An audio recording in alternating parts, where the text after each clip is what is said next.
I'm Paolo De Board, I'm a filmmaker and DP based in Italy, and today we're going to talk about light. So I started noticing that everything today pretty much looks the same, and I think I know why. It looks like today everybody uses only soft light and puts softboxes everywhere. But I do understand why this is happening, and that's because there are lots of YouTube tutorials that explain how to do these cinematic videos or Netflix-style interviews, and they all pretty much look the same. Take a softbox, take a honeycomb grid, and there you go. The biggest problem today is that everybody wants an easy answer. So they go on Google, they find a tutorial, they learn a process, and that's pretty much it.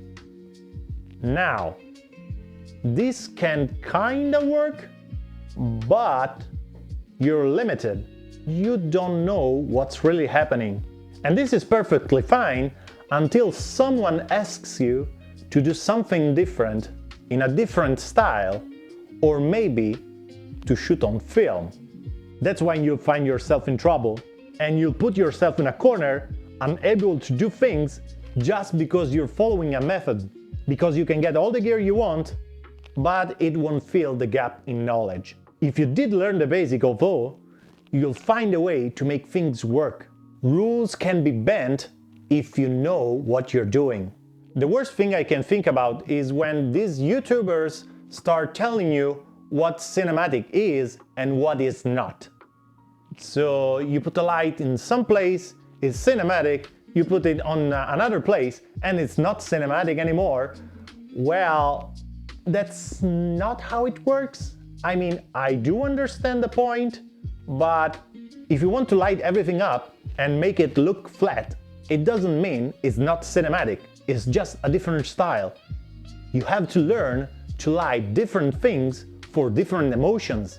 And I think that people nowadays just start replicating the same style over and over and over, because you just take what they say as the right way to do things or the wrong way to do things. And I'm not saying that YouTubers don't know how to do their job, because they do a good job and it looks nice and they do work a lot. So it does work to follow a method, but a great DP should light things differently for different scenes, for different emotions. I do understand that soft light can be pleasing on the skin, but if you start using it for everything, after a while, it starts to feel flat. I don't understand, I mean, why we're using soft light in everything, in action movies, in comedies. It doesn't make any sense to me. They all talk about naturalistic style, but it doesn't feel natural at all, because we have hard light during our daily lives. Now, I've been very lucky to have been to different movie sets and seen actual professionals work with light. And guess what? Nobody was using softboxes. A lot of them were using hard lights. Now, I'm not saying that you shouldn't use softboxes, but I think you should try to learn different light schemes and learn to use hard light. Another thing that I saw a lot of times is that you have to justify light. That's not true. You don't have to justify anything. If it looks good, do whatever you want. You don't have to justify with practical lights. Where does that light come from? Who cares? It looks good. Why are you caring? If it looks good, it's good.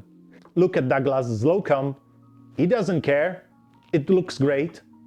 And a lot of people will even say that it looks more natural with his hard light than today's soft light style. Now, this is the part where some YouTubers will sell you their super special filmmaking courses to be a real pro. I'm not going to do that. I do teach courses, but that's not my point. My point is focus on knowledge. Go watch old movies, go watch backstage of old movies. I learned most of the things I know by watching backstage of old movies. And I'm not saying this because new movies are not good, but only because they couldn't cheat with color grading and VFX. They had to get it right in camera. If you know what you're doing with light, you can easily light a set even with basic stuff, and you won't have to worry about fix things in post. So this is pretty much all for today. I hope you liked the video. If you do, please consider subscribe. If you'd like to share some of your thoughts, comment down below. And what can I say? The journey continues.